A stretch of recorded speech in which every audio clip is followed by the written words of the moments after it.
자, 화면이 보이시나요, 잘? 네, 네. 자, 지난주에 우리가 살펴보았던 창세기를 짧게 한번 훑어보고 그리고 출애굽기를 들어가겠습니다.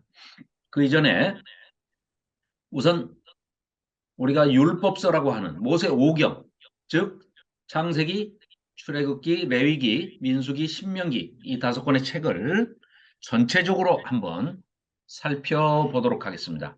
지리적인 위치로 본다면 창세기는 하나님께서 아브라함을 택하셔서 그 아브라함이 고향이 하란이죠. 하란인데 자기 아버지 데라를 따라서 우상 장사를 하러 바벨론으로 갈대아로 내려갑니다. 그 갈대아 우르가 고향이 아닙니다.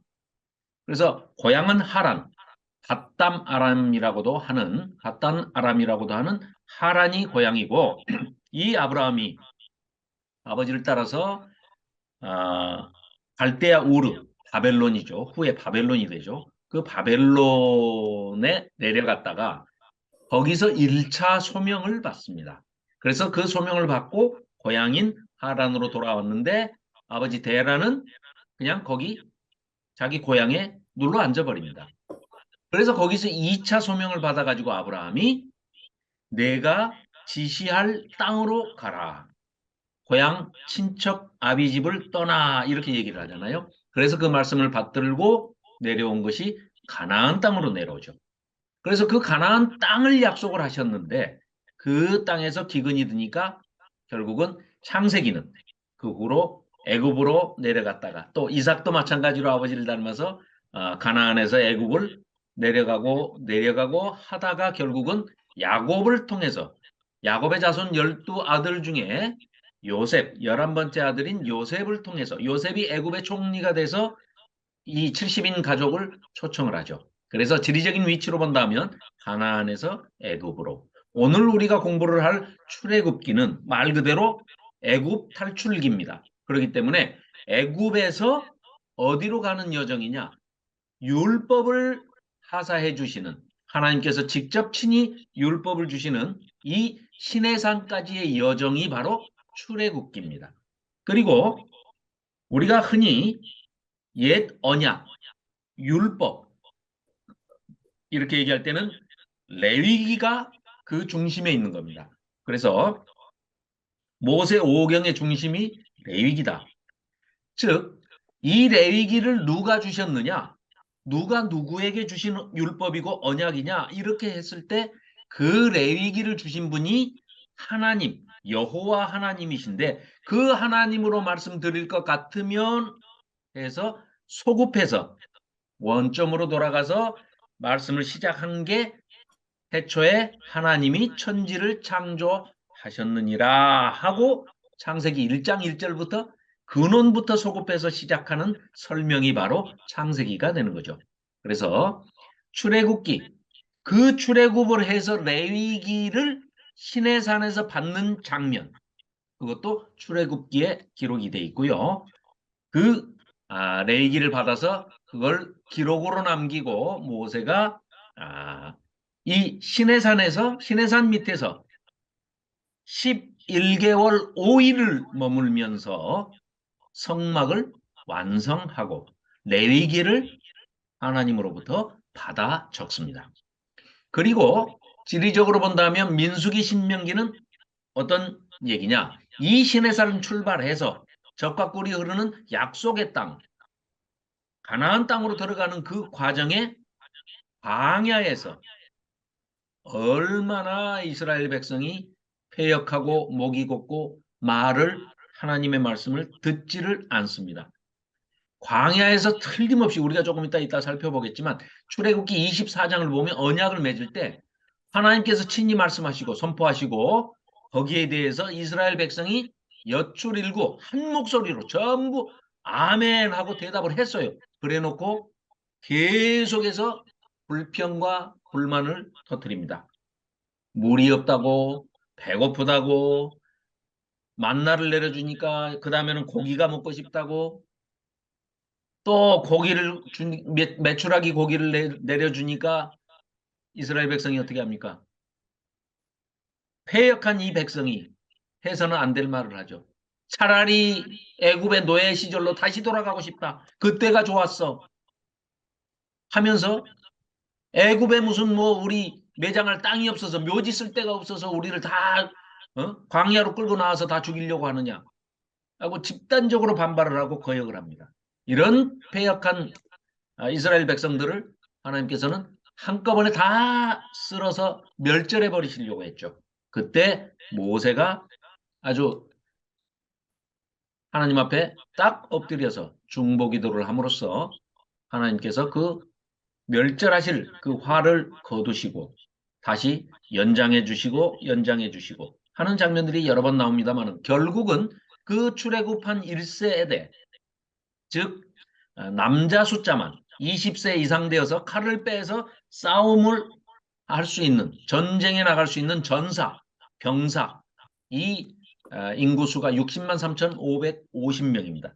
그러면 최소한 그 사람들이 세대주라고 본다 하면 한 가정을 지금 우리니까 뭐 4인 가정이다, 뭐 3인 가정이다 이렇게 얘기를 하지. 그 당시에는 피임 같은 거 하지 않았죠.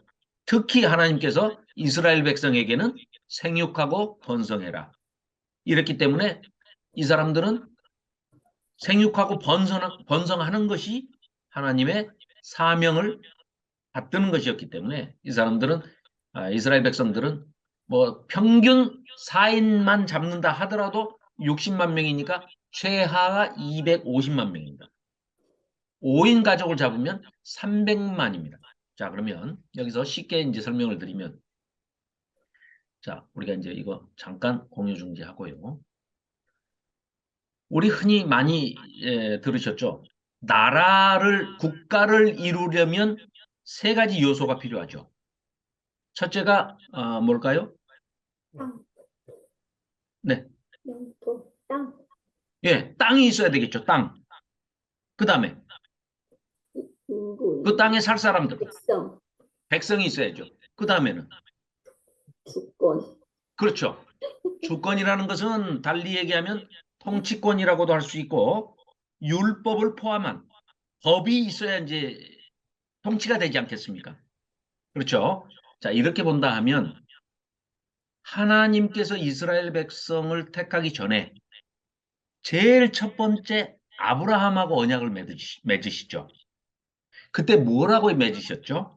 아브라함한테 했던 우리 지난번에 창세기에서 봤을 때 12장에서 아브라함을 불러가지고 무슨 언약을 해주십니까? 제일 먼저 네 자손이 하늘의 별과 같이 땅의 모래같이 많게 해줄게 그러셨어요.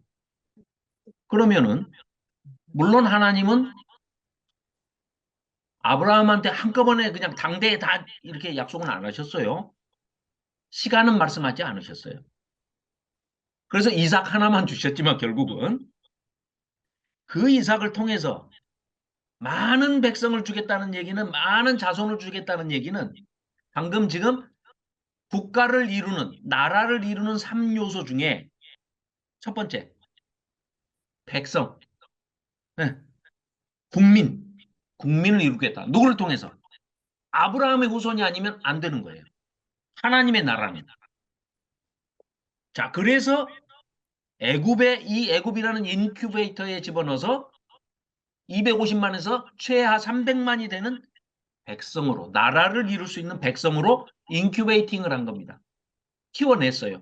두 번째, 땅 약속하셨죠. 뭐라고요? 젖과 꿀이 흐르는 가나안 땅을 주겠다. 하나님이 주시는 약속의 땅은 가나안이었습니다. 그럼 두 가지 다 됐네요.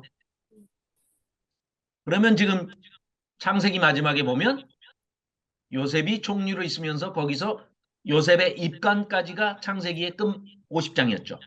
근데 요셉이 선지자 아닙니까? 선지자. 그렇죠. 그래서 하나님으로부터 받은 선지자적인 예언과 사명이 뭐였냐? 아, 우리가 여기서 백성을 이루고 4대가 지난 다음에는 430년이 지난 다음에는 여기에서 벗어나서 약속의 땅으로 가서 하나님과 동행하면서 하나님이 통치하시는 나라에서 살게 될 것이다. 이게 하나님의 꿈이었으니까. 그걸 알고 있는 요셉이 뭐라고 유언을 하죠? 마지막에 창세기 맨 마지막에 보면 내 해골. 뭐 해골만 갖고 가면 안 돼요. 내 뼈 다. 어, 내 해골을 가져가라. 그래서 어디다 묻어달래요? 가나안 땅에. 그래서 그 막벨라 굴에 마므레 상술이 그 막벨라 굴에 아브라함, 사라, 그다음에 이삭, 리브가, 네, 야곱, 라헬만 다른 데 묻혔고 레아까지도 전부 다 막벨라 굴에 묻혀 있습니다. 다음에 우리 성지순례 가서 확인하시자고요. 그래서 자, 그래서 이제 하나님께서 통치하시는 나라, 하나님의 나라를 이루기 위해서 백성 준비됐습니다. 300만의 아브라함의 후손들이 준비가 됐어요. 그 다음에 약속하신 가나안 땅, 젖과 꿀이 흐르는 가나안 땅 준비돼 있어요. 이제 하나님께서 율법을 주시고 이 백성을 그 땅으로 가서 하나님께서 왕이 통치하는 게 아니고 인간 왕이 통치하는 게 아니고 하나님이 통치하시는 신정정치, 왕정정치가 아닙니다. 신정정치를 하시고 싶었던 거예요. 그러려면 하나님이 주시는 율법, 즉 레위기, 그 레위기대로 살아보는 그런 나라, 하나님의 나라를 이루시고 싶었던 거죠. 그랬는데 애석하게도 광야에서 즉 신혼여행이어야 할 광야 시대가 40년 동안 얼마나 불평불만을 많이 했던지 이 사람들을 출애굽 1세대 60만 3,550명과 그 함께 나왔던 1세대 약 300만을 전부 이 광야에서 다 죽이십니다. 모세가 가나안 땅에 들어갔습니까? 못 들어갔습니까? 못 들어갔어요. 예. 자, 우리 뭐 시간이 좀 걸리더라도 모세가 왜 못 들어갔습니까? 불평이 아니라 화냈죠, 화냈어. 박인경 집사님 마이크 켜시고 예, 볼펜으로 때리셔봐야 소용없습니다. 마이크 켜시고 화냈지. 성은영 집사님도 마이크 켜시고 말로만 하랬는데 네. 그 바위를 쳐서 되게 이제 우리 그렇게 배웠죠. 네. 네. 박기남 집사님도 이제 마이크 켜시고요. 네, 마이크 뒤로 숨으셔봐야 아무 소용 없습니다. 자, 그러면 제가 이런 질문을 한번 드려볼게요. 하나님이 그렇게 박절하십니까? 40년 동안 모세를 실컷 준비하셔가지고 출애굽 다 시키고 훈련해서 광야 훈련 다 시키셨는데 좀 불경스럽긴 하지만 하나님 치사하게 그 무리바 반석에서 물내라고 한 번 명해서 하라고 그랬는데 이걸 2번 때렸다. 그래가지고 너 못 들어가. 그러실까요? 그러기도 하고 모세가 너무 우상이 돼서 우상이 됐다는 증거는 뭐예요? 느낌에? 느낌에? 백성들한테 거의 우상이죠. 모세가 지금까지도 우상인데. 이제 우상이 될까봐, 우상화 될까봐, 그것도 이제 맞는 얘기죠. 이제 그런 추측도 이제 우리가 해볼 수 있어요. 근데 아까 말씀드린 대로 너무 적절하잖아요. 만일에 우리는 뭐 그러면 뭐 하나님 앞에서 뭐 말 안 듣나요? 뭐 약속한 건 하나님 앞에서 이건 꼭 하겠습니다 하면 100% 우리는 다 하고 이건 하지 않겠습니다 그러면 절대 우리는 안 하고 이러지. 우리 마찬가지죠. 근데 모세가 한 번 그 화를 냈다. 무리바 반석을 명령해서 물을 내게 하라고 그랬는데 화를 내고 거기다가 막 이렇게 해서 너 못 들어가. 그렇게 박절하신 분은 아니거든요. 그러지 않을까요? 또 만일에 예를 들어서 이 비유가 이제 조금 저녁 시간이니까 아니 숯불 피워가지고 바베큐 준비 다 해서 해놓고 먹을 때 되니까 모세는 가 우리만 먹을 거야. 그리고 출애굽 2세대들만 싹 데리고 들어가 버린다고요? 여호수아 데리고? 그럼 여호수아 갈렙은 왜 데리고 가고? 이게 심각한 문제입니다. 그래서 우리가 출애굽기에서 그 답을 찾으려고 하니까 답이 안 찾아졌던 거예요. 지금도 물론 학자들이 여러 의견들을 내고 있는 현실입니다. 모세가 가나안 땅에 들어가지 못한 이유 아마 인터넷에 쳐보면은요 많은 학자들이 많은 주장들을 하고 있습니다. 근데 성경은 성경으로 해석을 해야 됩니다. 그런데 놀랍게도 그 해답이 민수기에 있습니다. 민수기 20장을 한번 찾아보십시오. 성경을 한번 찾아보시겠습니까?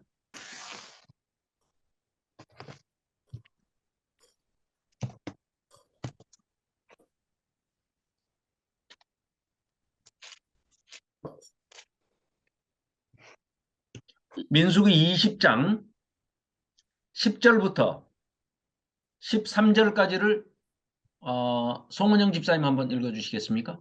네. 모세와 아론이 회중을 그 반석 앞에 모으고 모세가 그들에게 이르되 반역한 너희여 들으라 우리가 너희를 위하여 이 반석에서 물을 내려 하고 모세가 그의 손을 들어 그의 지팡이로 반석을 2번 치니 물이 많이 솟아나오므로 회중과 그들의 짐승이 마시니라. 여호와께서 모세와 아론에게 이르시되 너희가 나를 믿지 아니하고 이스라엘 자손의 목전에서 내 거룩함을 나타내지 아니한 고로 너희는 이 회중을 내가 그들에게 준 땅으로 인도하여 드리지 못하리라 하시니라. 이스라엘 자손이 여호와와 다투었으므로 이를 무리바 무리라 하니라. 여호와께서 그들 중에서 그 거룩함을 나타내셨더라. 아멘. 아멘. 이때가요. 가나안 땅에 들어가기 직전입니다. 그러면 지금 우리가 흘려 이렇게 지나치고 볼 수가 있는데 12절 보십시오. 굉장히 놀라운 얘기가 나옵니다. 하나님께서 여호와께서 모세와 아론에게 이렇게 말씀을 하십니다. 너희가 나를 믿지 아니한다. 하나님을 안 믿는데요. 지금 40년 같이 살았는데 광야에서 안 믿는다는 거예요. 그런 너희들을 데리고 들어갈 수가 없다는 겁니다. 즉 배교할 정도로 믿음을 이미 버려버린 사람들입니다. 누구와 누구를 포함해서요? 모세와 아론. 조금 있으면요 40년 차에 마지막 해에 1월 달에 미리암 죽습니다. 조금 지나서 아론 죽습니다. 그리고 나서 그 같은 해에 모세도 결국은 죽는다고 나오고 무덤은 없습니다. 그리고 결국은 못 들어갑니다. 그래서 하나님께 느보산에서 들어갈 가나안 땅을 한번 보여주십시오 해서 하나님께서 보여주시죠. 그런데 모세가 하나님께서 가나안 땅에 못 들어가게 하는 것에 대해서 서운하거나 불평하거나 하나님께 매달리지 않습니다. 그 말은 하나님께서 이미 너희들이 전체가 다 나를 믿지 않는다. 그러니까 너희들은 끝, 여기까지 하고 2세대들과 1세대 중에서는 지도자로서 리더십을 교체하죠. 여호수아로. 여호수아와 갈렙으로 교체를 해서 가나안 땅에 들어가는 겁니다. 그래서 모세가 이제 못 들어갔던 이유는 첫째, 하나님으로부터 나를 믿지 않는 너희들과 같이 하나님 나라를 이룰 수가 없으니까 자격 미달입니다. 못 들어가는 거예요. 교회에 다니는 사람은 전부 새 언약, 신약을 맺어서 교회에 속해 있는 사람은 새 언약을 맺었기 때문에 전부 낙원을 거쳐서 하나님 나라에 들어가죠. 천국에 가죠. 안 가시고 싶은 표정이에요. 그러죠? 네. 네. 자, 그것은 우리가 어떤 공덕사상에 의해서 정말 우리가 막 내세울 게 있어서가 아니고 이미 이스라엘 백성들과 맺었던, 자, 우리가 기왕에 그래도 구약과 신약에 대한 얘기가 나왔으니까 예레미야 31장 31절을 다시 한번 살펴보시고 확인하고 넘어갑시다. 그래도 최소한 누가 구약이 뭐고 신약이 뭡니까 하면은 그거라도 설명을 우리가 할 수 있어야 되지 않겠습니까? 그죠?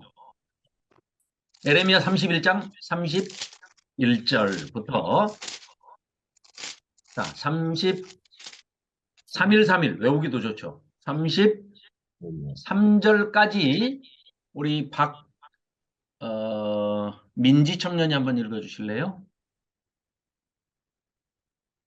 여호와의 말씀이니라. 보라, 날이 이르리니 내가 이스라엘 집과 유다 집에 새 언약을 맺으리라. 아멘. 33절까지요.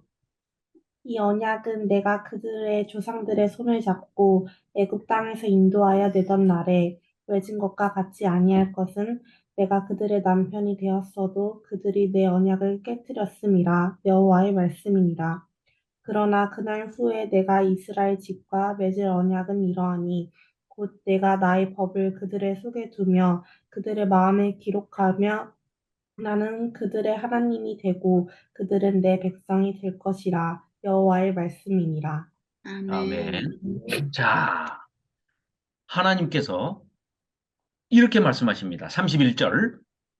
하나님께서 친히 말씀하셨어요. 보라, 날이 이를 거야. 어떤 날이 이르느냐? 내가 이스라엘 집, 유다 집, 너희들, 이스라엘 백성들과 새 언약을 맺을 거야. 그러면 옛 언약, 첫 언약이 따로 있다는 얘기죠. 그 따로 있는 그 새 언약 전에 원래 있었던 언약이 뭐냐? 그게 바로 시내산 언약입니다. 그게 바로 레위기입니다. 레위기 언약을 구약이라고 그러는 겁니다. 그러니까 그 언약을 맺었었는데 그 언약은 말이야 하면서 32절에 그 레위기 시내산에서 맺은 그 시내산 언약은 내가 너희들의 그 조상이었던 그 조상들의 손을 잡고 애굽 땅에서 출애굽 시켜가지고 인도에 내가지고 시내산에 3개월 만에 시내산에 도착해가지고 거기 시내산에서 모세에게 줬던 그 시내산 언약 레위기 10계명을 포함한 이걸 맺었을 때 내가 너희들 결혼하는 마음으로 너희들 남편이었어. 내가 너희들은 신부고 이스라엘 백성 전체가.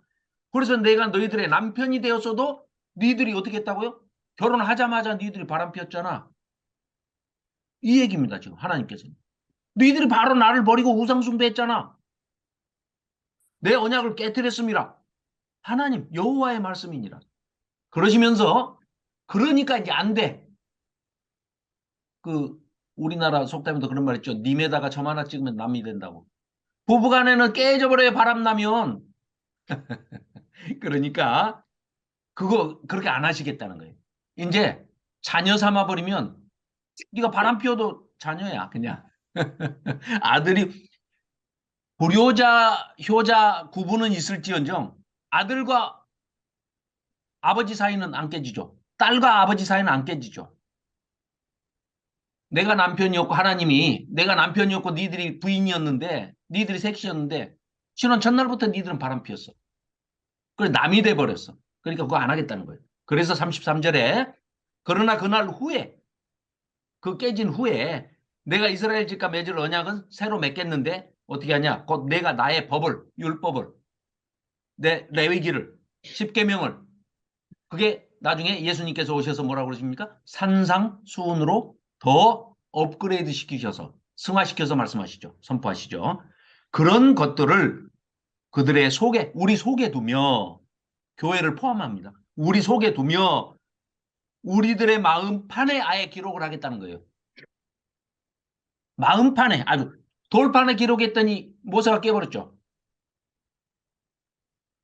그래서 이제 아예 깨지지 않는 마음판에 아주 새기겠다는 거예요. 마음판에 기록하여 나는 너희들의 하나님이 되고 너희들은 내 백성이 될 것이라. 이게 새 언약이라는 거예요. 자, 이게 구약이고 신약과 구약의 차이가 잠깐만요. 죄송합니다. 조금 땡겨서 왔는데 이렇게 뒤에 있나?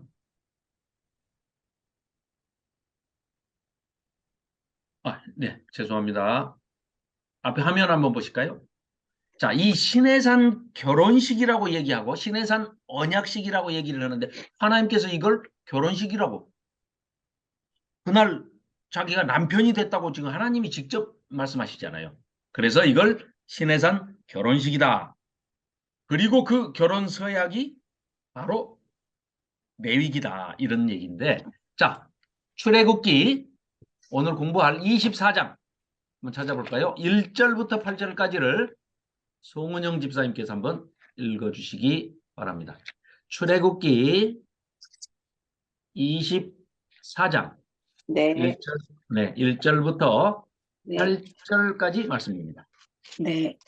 또 모세에게 이르시되 너는 아론과 나답과 아비후와 이스라엘 장로 70명과 함께 여호와께로 올라와 멀리서 경배하고 너 모세만 여호와께 가까이 나아오고 그들은 가까이 나아오지 말며 백성은 너와 함께 올라오지 말지니라. 모세가 와서 여호와의 모든 말씀과 그의 모든 율례를 백성에게 전하매 그들이 한 소리로 응답하여 이르되 여호와께서 말씀하신 모든 것을 우리가 준행하리이다.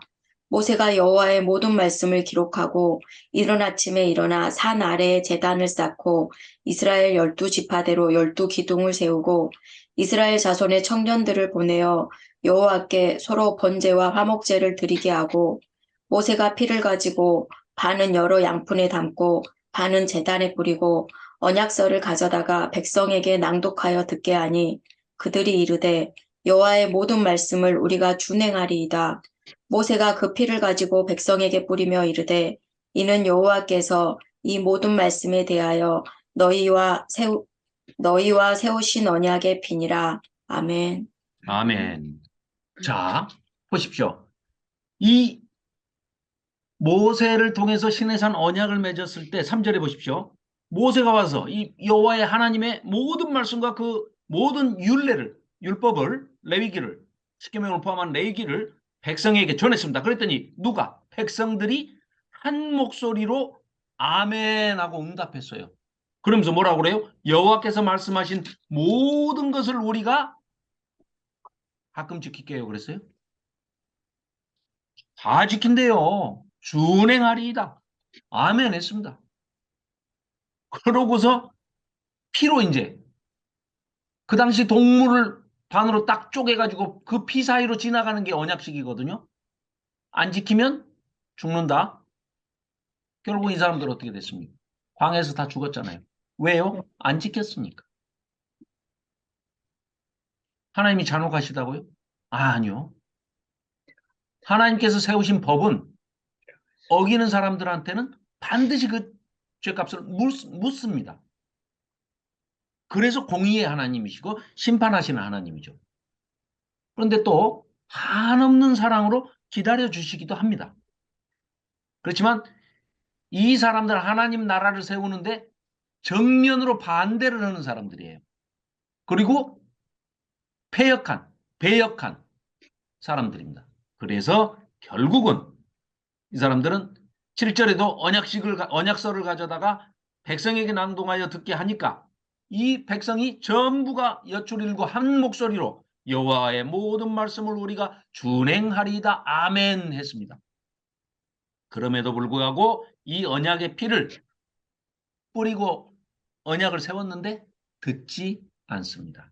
그래서 다 죽었습니다. 이렇게 얘기하면 우리 얘기가 아니니까 그 사람들이 그래서 죽었구나 이렇게 생각하고 말아요. 이거 우리 얘기라고 전혀 생각하지 않거든요. 그러면 새 언약을 맺었는데 그 새 언약은 어떻게 되는 것인지 한번 살펴봅시다. 누가복음 22장 한번 20절 한번 살펴볼까요?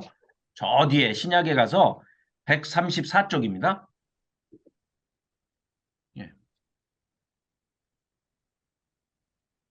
누가복음 22장 20절 한 절만 박인경 집사님께서 한번 읽어주시겠어요? 저녁 먹은 후에 잔도 그와 같이 하여 이르시되 이 잔은 내 피로 세우는 새 언약이니 곧 너희를 위하여 붓는 것이라. 아멘. 자, 이 예수님께서 포도주 잔을 들으시고 뭐라고 얘기하셨습니까? 이것이 내 피다. 피로 세우는 새 언약. 내 피로 세우는 새 언약이다. 이게 여기 장소가 어디예요 지금? 예루살렘입니다. 예루살렘을 산 이름으로 얘기하면 뭐예요? 시온산이라고 그러죠. 그래서 시내산 언약을 구약, 레위기를 구약이라고 그러고 시온산 언약, 예루살렘에서 예수님께서 성만찬 때 마지막으로 내 피로 세운 새 언약이다 하고 선포하시는 것이 시온산 언약입니다. 이걸 신약이라고 합니다. 새 언약. 그래서 신약. 구약은 옛 언약, 첫 언약. 그래가지고 구약. 한자어입니다. 그래서 자, 앞에 화면을 한번 보시면 시내산 언약. 아까 우리가 둘 다 살펴봤어요. 마태복음 한번 더 살펴볼까요? 마태복음 맨 끝에 26장 27절, 28절을 박기남 집사님 한번 읽어주시면 좋겠습니다. 마태복음 26장 27절, 8절. 46쪽입니다.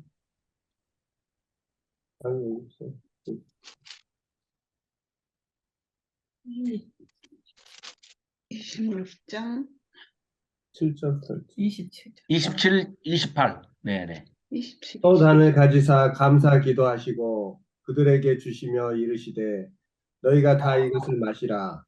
이것은 제 사함을 얻게 하려고 많은 사람들을 위하여 흘리는 바 나의 피 곧 언약의 피니라. 아멘. 네. 자, 예수님께서 성만찬을 하시면서 제자들을 앞에 두고 이 제자들에게 십자가의 죽음을 앞에 두시면서 선포하시는 말씀입니다. 이건 내가 너희들 죄를 사해 주기 위해서 내가 유월절 어린 양으로 희생을 당하고 내가 죽음으로써 내가 흘리는 짐승의 제사의 피가 아니라 동물 제사를 드리는 짐승의 피, 그것이 아니고 그 피를 제단 뿔에 발라가지고 뿌리고 양푼에 담아서 뿌리고 하는 구약의 제사의 형태가 아니고 이제는 패러다임이 완전히 바뀌었다. 예수님이 하나님이신 예수님이 친히 오셔서 이 땅에서 희생양이 돼서 유월절 희생양으로 바쳐져서 하나님께 단번에 전체로 영원히 드리는 제사를 한 번 지내고 끝나. 이제는 동물 제사 끝. 내가 희생양이 된 거야. 그러니까 내 피를 너희들이 마셔. 그게 죄사함의 징표니라. 이렇게 말씀하시는 거예요. 이걸 뭐라고 그러세요? 새 언약이고 언약의 피다. 피로 세운 언약이라는 거예요. 그럼 아까 출애굽기 할 때 하나님 말씀이라고 그래가지고 네 하나님의 말씀을 우리가 다 준행하리이다. 아멘 해놓고 안 지키니까 다 죽이셨어요. 우리 예수님의 피로 보혈의 피로 세우신 새 언약 신약 새 언약을 우리 교회의 구성원들이 다 지키겠다고 아멘 했어요. 성찬식 다 하셨죠. 여기 계신 분들. 안 하신 분은 안 지켜도 돼요. 하신 분은 안 지키면 어떻게 돼요? 출애굽기 24장에 의하면 다 이제 못 봐요 우리. 아니 근데 전혀 놀라지는 않으셔. 아니 창세기는 남의 일이고 마태복음하고 누가복음에 방금 우리가 읽은 거는 우리 일인데 전혀 두려움이 없으신 것 같아요. 죽은데요. 안 지키면 죽는데요. 근데 전혀 아닌 것 같죠. 그죠? 자, 다시 간단하게 이제 다시 정리하겠습니다. 하나님과 하나님의 백성, 즉 이스라엘 백성뿐만 아니라 온 교회, 즉 우리들을 포함한 제자들을 포함한 이 구원받은 모든 교회가 하나님과의 그 어떤 매개점이, 그 매개물이 연결을 시켜주는 것이 바로 언약입니다. 약속입니다.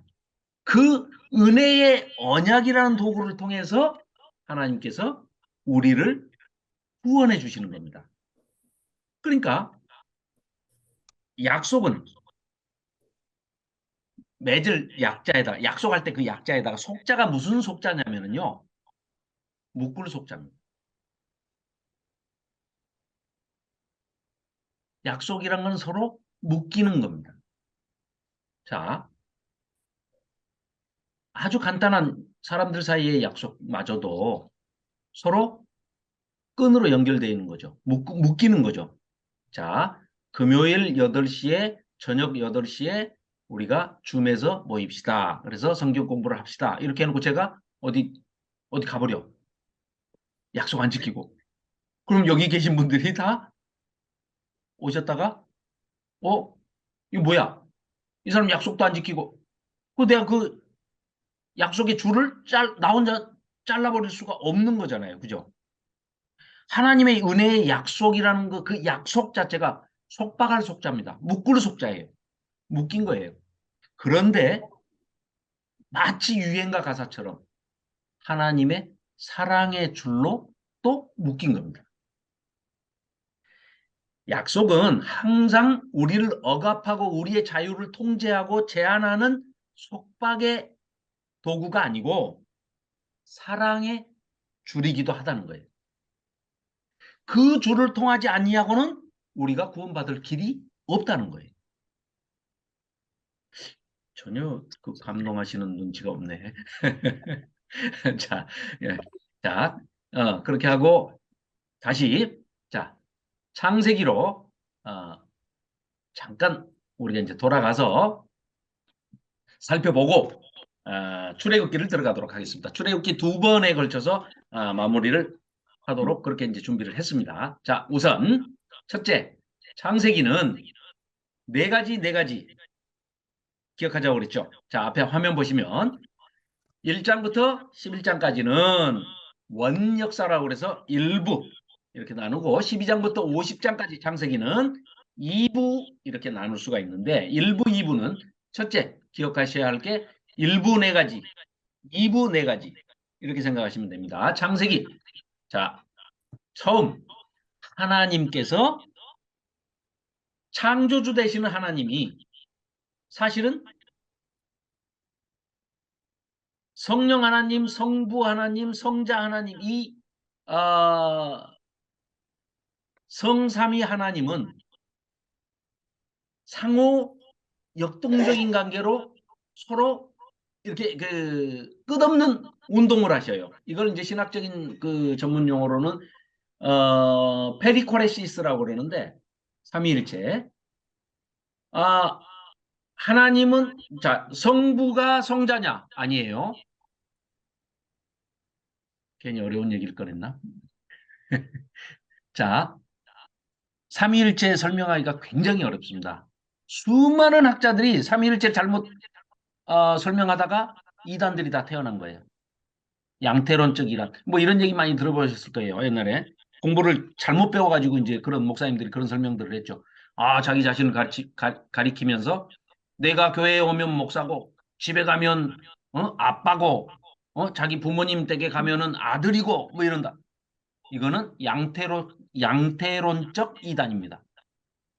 그렇게 역할과 구분이 이게 별개로 이렇게 달라지는 게 아닙니다. 그러면요. 처음 들으셨나요? 아니, 그렇게 배우죠. 배우고 알고 있는데. 예, 그건 아주 잘못된 겁니다. 자, 그거는 보세요. 그 목사가 아들이기도 하고 아버지기도 하죠. 그렇게 설명을 해버리면. 그걸 삼위일체에다가 붙이면은 이렇게 돼버려요. 성부 하나님이 예수님이고, 예수님이 성령님이고, 성령님이 천지창조하신 또 하나님이고, 이렇게 돼버려요. 아닙니다. 그러니까 그걸 양태론적 이단이라고 그래요. 그러니까 삼위의 하나님을 설명을 자칫 어설프게 설명을 하다 보면 다 이단들 이론에 빠지게 됩니다. 그러니까 이렇게 생각하시면 됩니다. 간단하게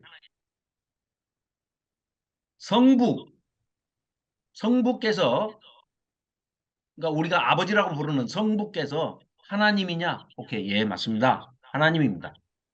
그러면 우리가 예수님이라고 그리스도 예수라고 부르는 그 성자, 하나님의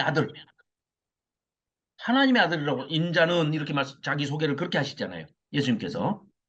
그런데 하나님과 동등함을 취하지 아니하고 스스로 자기 비하, 자기를 낮춰서 나는 내 아버지의 뜻대로 행하는 자다. 이렇게 말씀하시면서 하나님이시지만 자기를 낮추시잖아요. 그러면 성부가 성자냐? 아닙니다. 성자가 하나님이냐? 네, 맞습니다. 거기까지만 해야 돼요.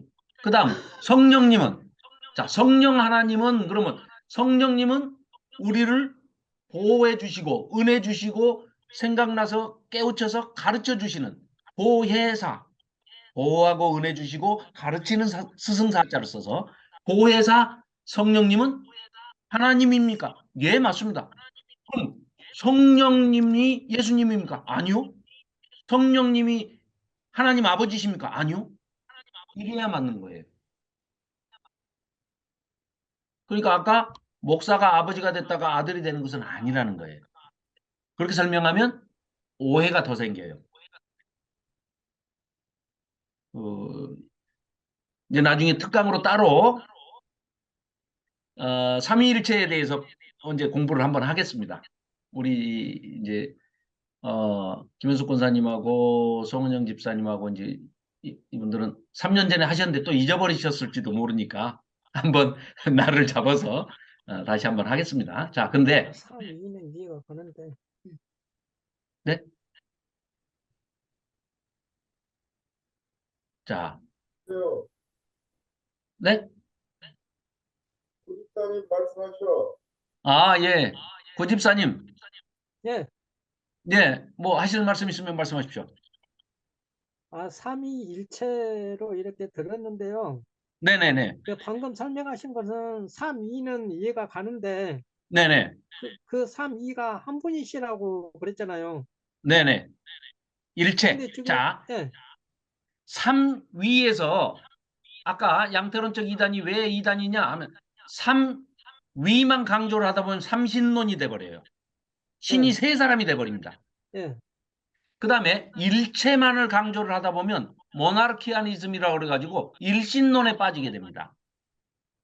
그래서 어떤 잘못된 그 교육을 받은 목사님들이 심우하는 곳에 가보면 교회 앞에 돌 크게 세워놓고 오직 예수 이렇게 써놓은 교회들 있죠.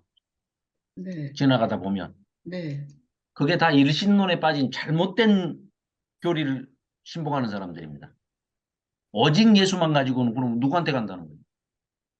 그래서 우리가 기도를 할 때도 기도는 누구한테 합니까? 하나님, 똑같은 하나님인데 아버지 하나님한테 하는 거죠. 누구의 이름으로?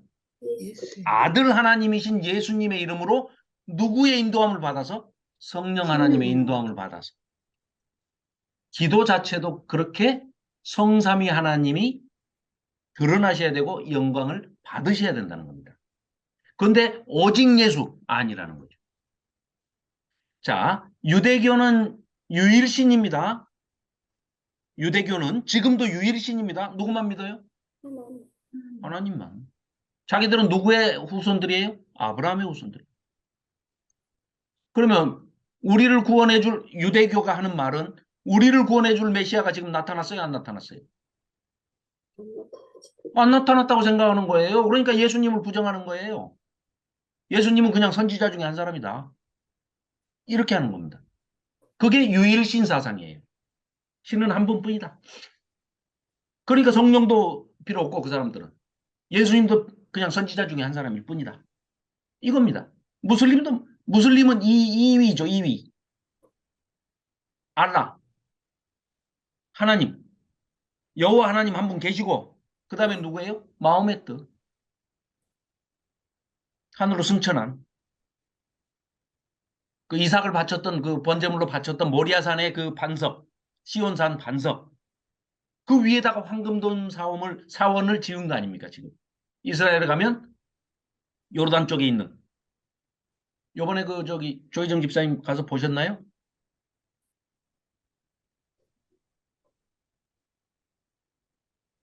예, 그래서 마호메트를 만나고 오셨어요?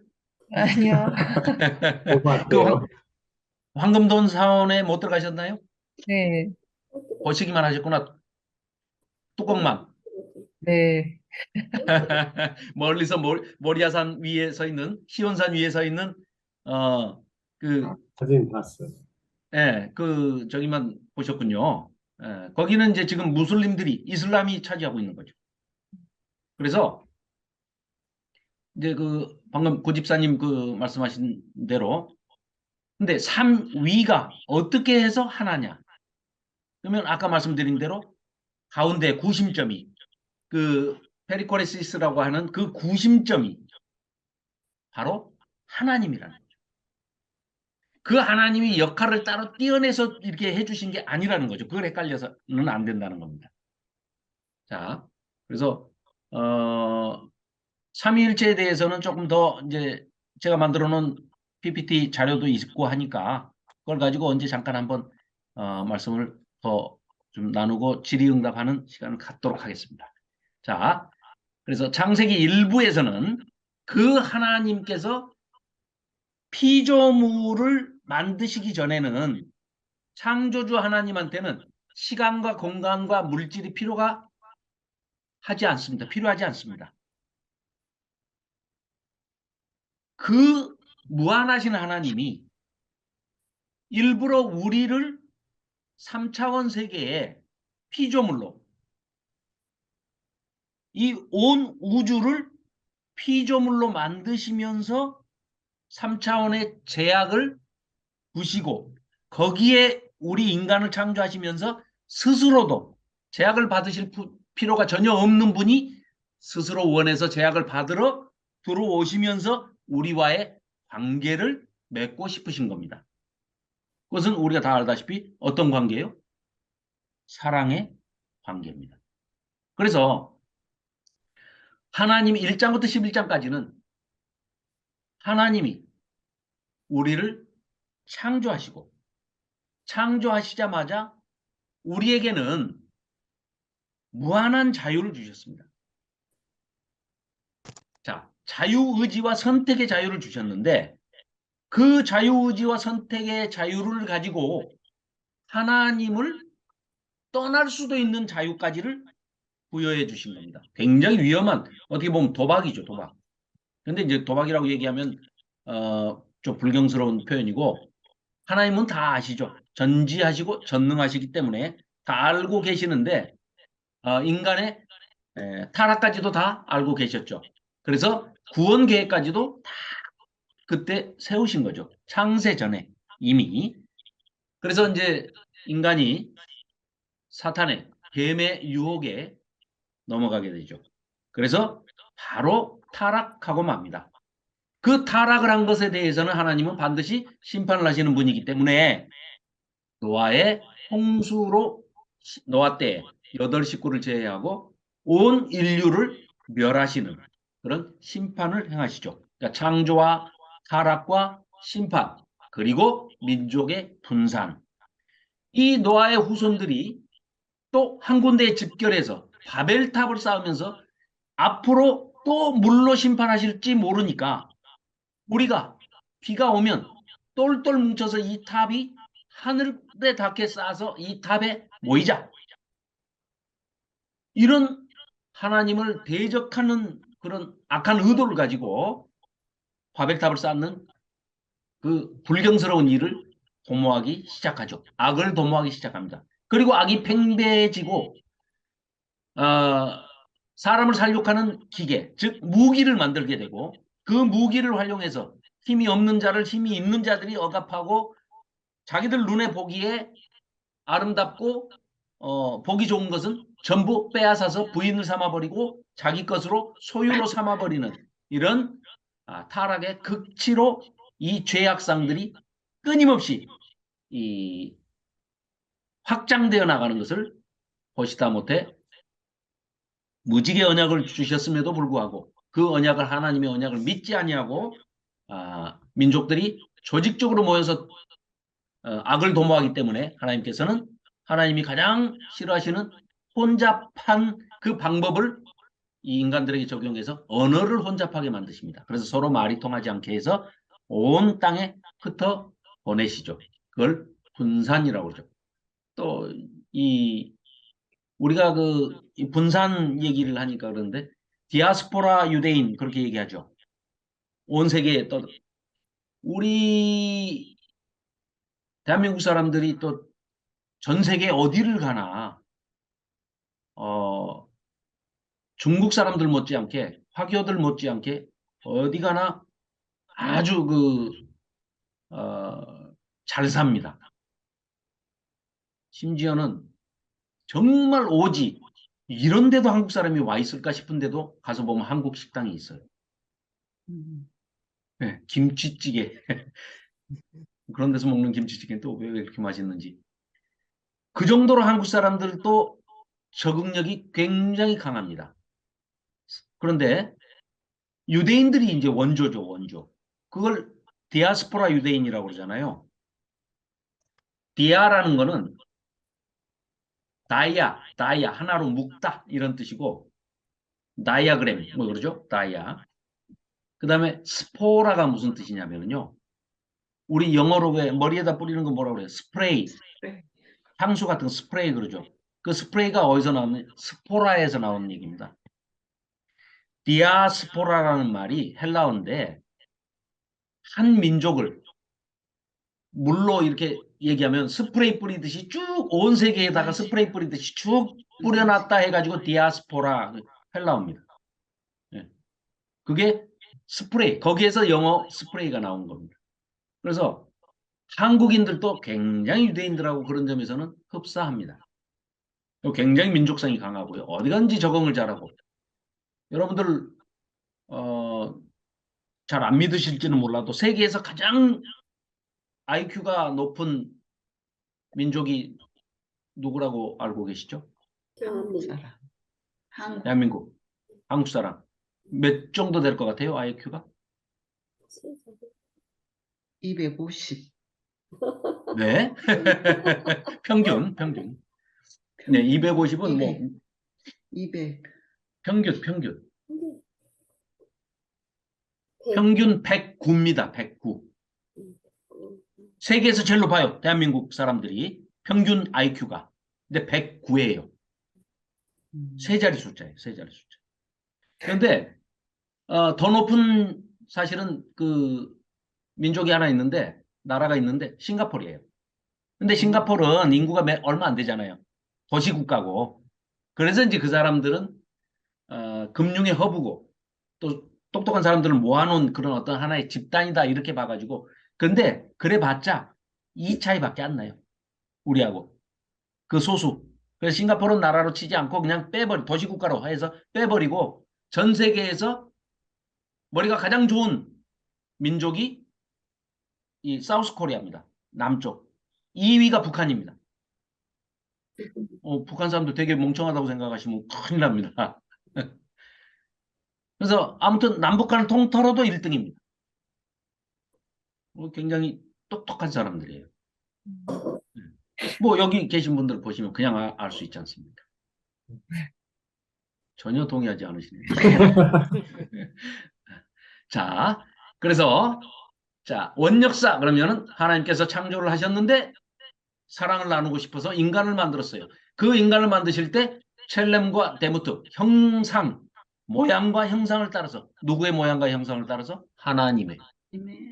그러면 우리 안에는 어떤 게 내재가 돼 있어야 됩니까? 하나님의 성품이. 그럼 그 하나님이 누구? 아까 삼위 하나님. 성부 하나님의 성품과 형상도 들어있어야 됩니다. 무형이든 유형이든 눈에 보이든 보이지 않든 하나님의 성품이 우리 안에 내재돼 있게 설계를 하셨다는 거예요. 그렇게 창조를 하셨다는 겁니다. 마찬가지로 성자 예수님, 우리는 성자 예수님을 닮아가려면 아주 발에 땀이 나도록 달려가도 뭐 부족하겠지만 그러나 그 성품도 우리 내에 풍부해 주셨다는 거예요. 감춰 두셨다는 겁니다. 우리가 그런 마음을 찾아내고 발굴하고 끌어내면 성령님이 도와주십니다. 그래서 날마다 우리는 날마다 새롭게 새로운 영으로 거듭나는 거죠. 그게 왜 가능하냐? 하나님께서 우리를 창조하실 때 우리 개개인의 성품, 마음속에 내재해 있는 그 품성 안에다가 풍부해 주신 것이 하나님의 성부 하나님의 성자 예수님의 성령 하나님의 삼위 하나님의 속성과 그 인격을 우리에게 그대로 심어 놓으셨다. 내재시켜 주셨다. 자, 그런 것을 그러나 우리가 인간들이 바로 타락을 하고 또 거기에 대해서 하나님께서는 하나님의 큰 보좌를 바치는 큰 기둥 두 개가 뭐라고요? 하나는 사랑이고 하나는 공의입니다. 그러니까 사랑의 하나님, 오케이. 공의의 하나님, 오케이. 이 두 개가 항상 양립되어서 존재하는 겁니다. 그래서 공의의 하나님, 공의라는 것은 공평과 정의를 합해서 말씀하는 거죠.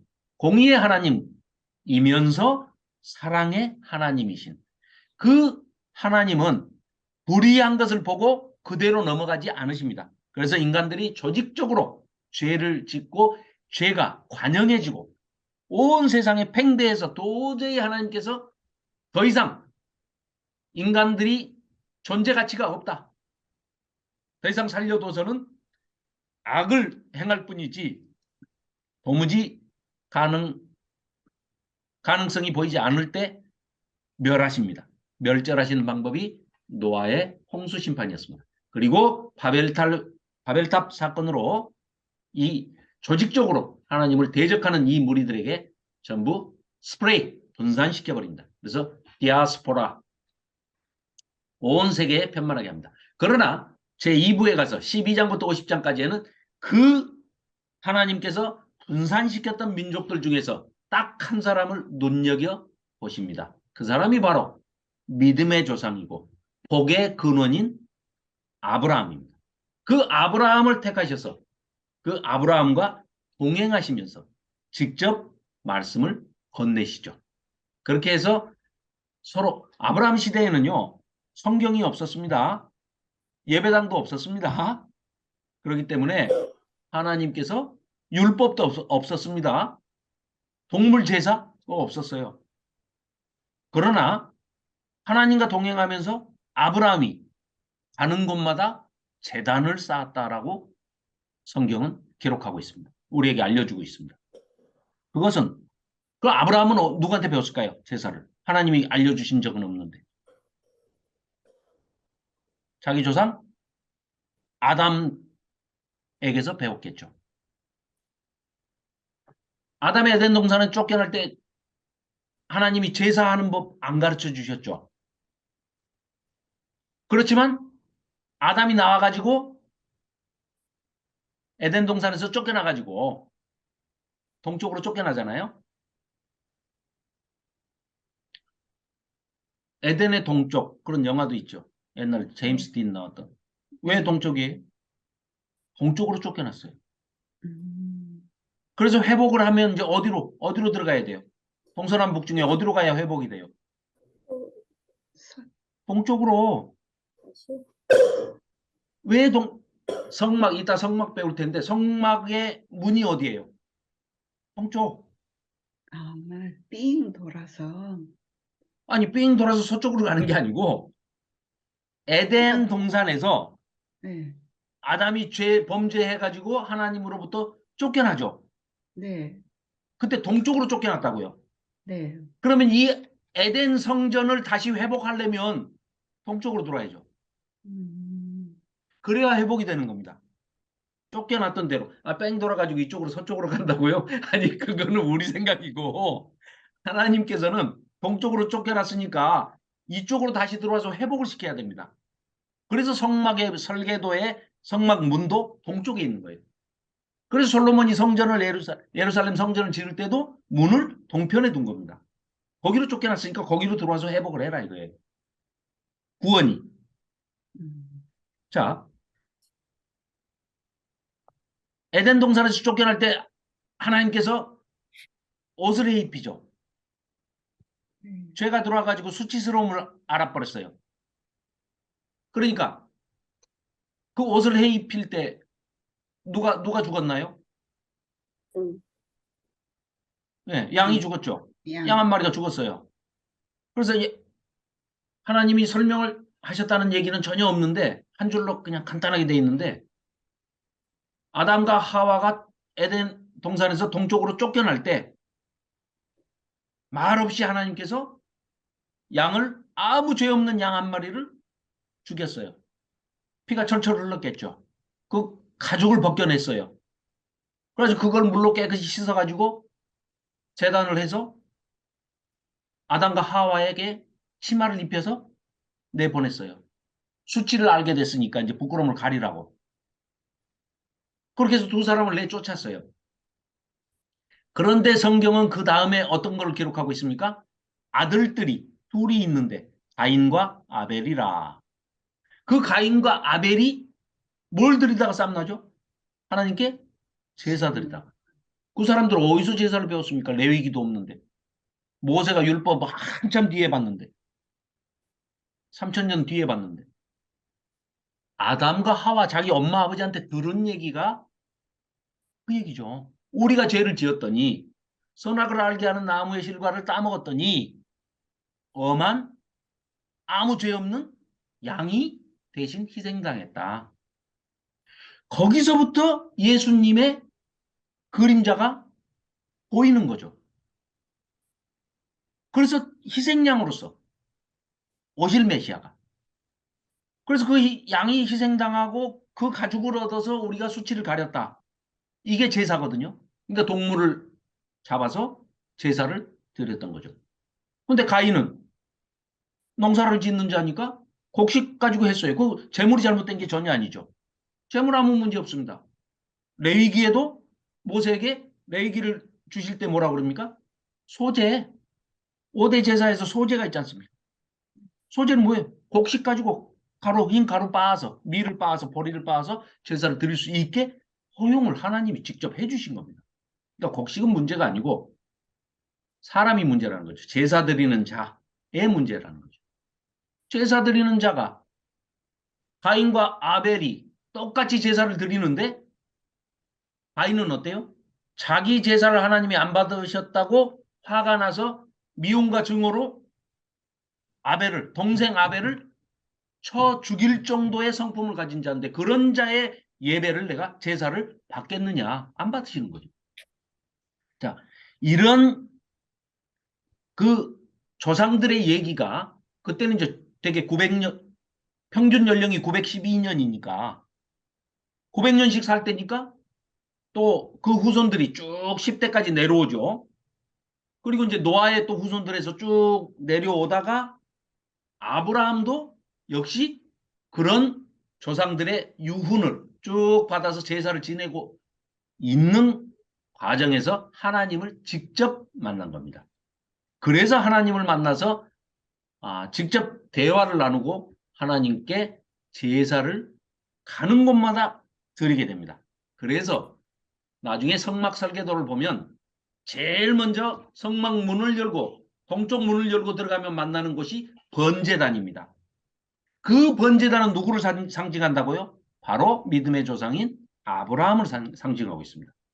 그 번제단을 바로 지나면 그 바로 옆에 놋대야, 물두멍이라고 그래가지고 놋바다라는 동으로 된, 놋으로 된 큰 대야가 있습니다. 거기 물이 가득 차 있죠. 자, 가는 곳마다 우물을 파가지고 물을 항상 얻었는데 애굽 사람들이 와가지고 블레셋 사람들이 와가지고 야 이거 내 거야 내놔 하고 뺏어버리면 두 말도 안 하고 줘버리고 또 가서 다른 데 가서 또 파기만 하면 이삭은 가는 곳마다 물만 우물을 파기만 하면 물이 나오죠. 그래서 그 물두멍은 누구를 상징해요? 이삭을. 우물 하면 이삭의 우물이잖아요. 그래서 물두멍은 놋대야는 놋바다라고도 하는 번제단 다음에 있는 것은 이삭을 상징하는 겁니다. 그리고 성소문을 열고 들어가서 첫 내성소에서, 지성소 말고 내성소에 들어가서 처음에 만나는 곳이 왼편에 보면, 그러니까 동서남북으로 따지면 남쪽이겠죠. 거기에 메노라라고 하는